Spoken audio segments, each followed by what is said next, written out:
नमस्कार, बिहार मिथिला न्यूज़ में आपका स्वागत है। मैं मनोज और दरभंगा के स्कूल मैनेजमेंट से हम लगातार पूछ रहे हैं अभिभावकों के सवाल, क्योंकि रिजल्ट जो आ रहा है उस रिजल्ट पर कई तरह की प्रतिक्रिया हैं।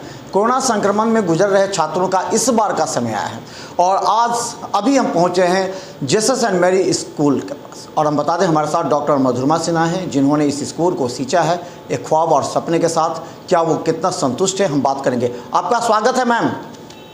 जी धन्यवाद।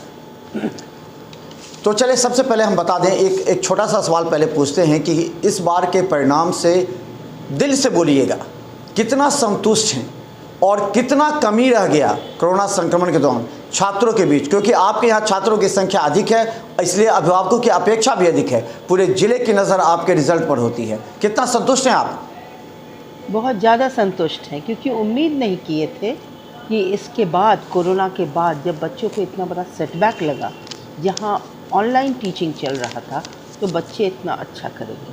लेकिन लगातार स्कूल होने के कारण, अभिभावकों के सपोर्ट के कारण, बच्चों की रुचि के कारण और हमारी टीम के कारण और आप सभी की अपेक्षाओं के कारण हमारा रिज़ल्ट बेहतरीन रहा। अच्छा, एक चीज़ निश्चित तौर पर एक स्वाभाविक क्वेश्चन होगा कि आपका स्कूल दरभंगा में जो टॉप स्कूल में गिनती होती है, क्या कुछ स्ट्रैटेजीज रही होगी, क्या कुछ स्ट्रैटेजी आपकी रही है और आगे भी रहेगी, जो चुनौती भी है, क्योंकि बहुत कॉम्प्लिकेटेड टाइम हो चुका है अभिभावकों के लिए, छात्र के दृष्टिकोण से, टीचर के दृष्टिकोण से। तो क्या स्ट्रैटेजी आपकी है और किस स्ट्रैटेजी के आधार पर आप काम कर रही हैं? देखिए, सबसे पहले तो टीचर्स का और स्टाफ का चयन एक अच्छे फैमिली बैकग्राउंड से, एक एडुकेटेड फैमिली बैकग्राउंड से, जिनमें एडुकेशन है, जो पढ़ाई को इज्जत करते हैं, ऐसे स्टाफ को आप रखेंगे।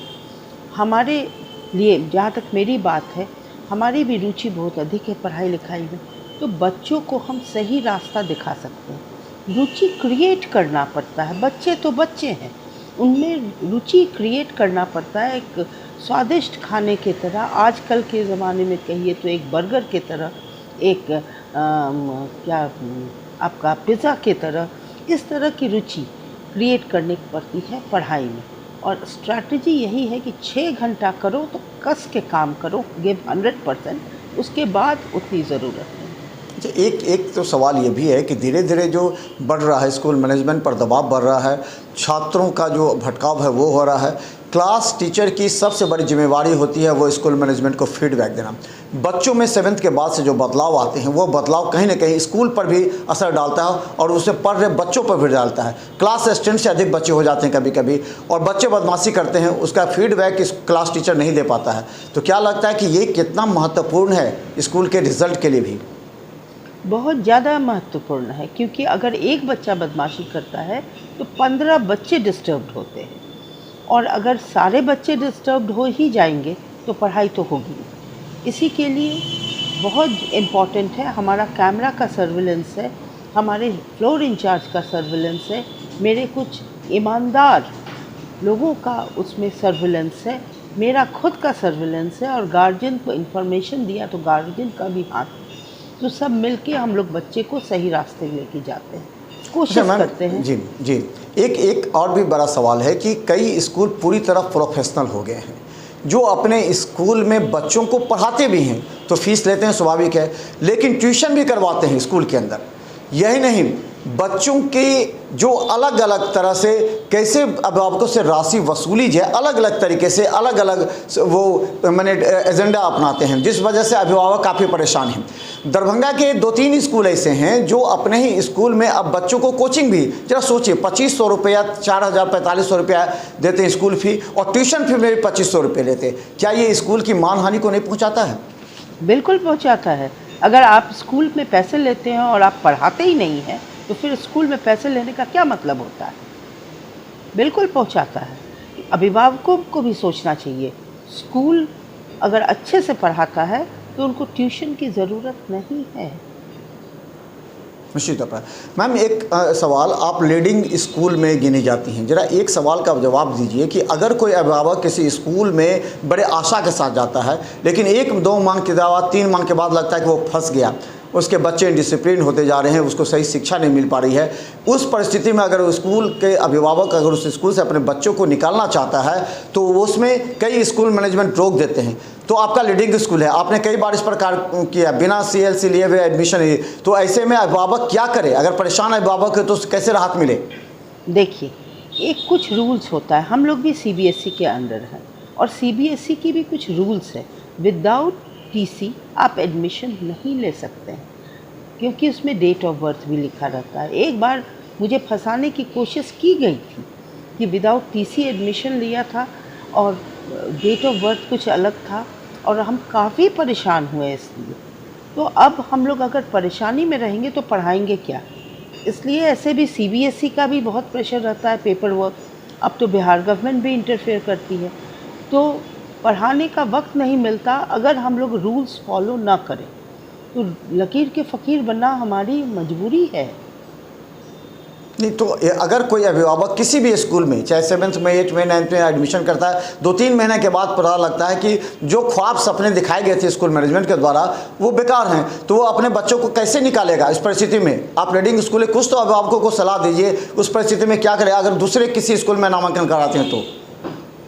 सीधे बोले कि हम अपने बच्चों को नहीं पढ़ाना चाहते। हम भी जैसे कुछ बच्चों को हटाते हैं जो बदमाशी करते हैं, तो हम सीधे बात बोलते हैं कि भाई हम आपके बच्चों की जिम्मेवारी नहीं ले सकते अब, क्योंकि और बच्चे मेरे ख़राब हो जाएंगे। उसी तरह गार्जियन भी बोलेंगे कि हम यहाँ नहीं पढ़ा सकते। ये तो बोल्ड होके बोलना पड़ेगा ना, ज़बरदस्ती कोई पढ़ाएगा तो नहीं। बिना पैसा लिए तो यहाँ पढ़ाता ही नहीं है, क्यों पढ़ाएगा?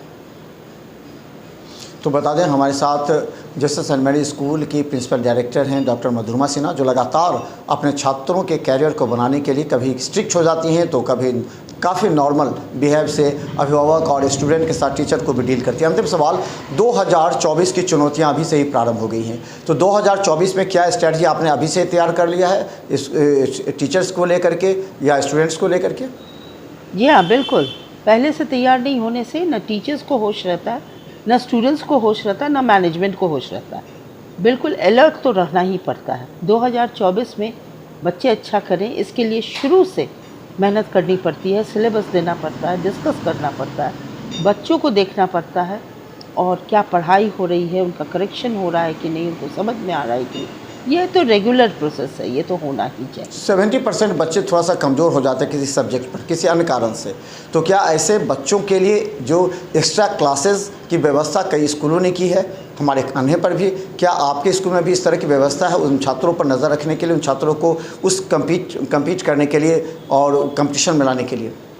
नहीं होते हैं कमज़ोर। अगर आप एक एक बच्चे का स्क्रूटनी कीजिए तो वो नहीं होते हैं। वो क्लास टाइम में ही या उसके बाद आप टीचर्स बच्चों के साथ इंटरैक्ट करके उनको ठीक कर देते हैं। बहुत कम बच्चे ऐसे होते हैं जो कमज़ोर होते हैं। तो धन्यवाद।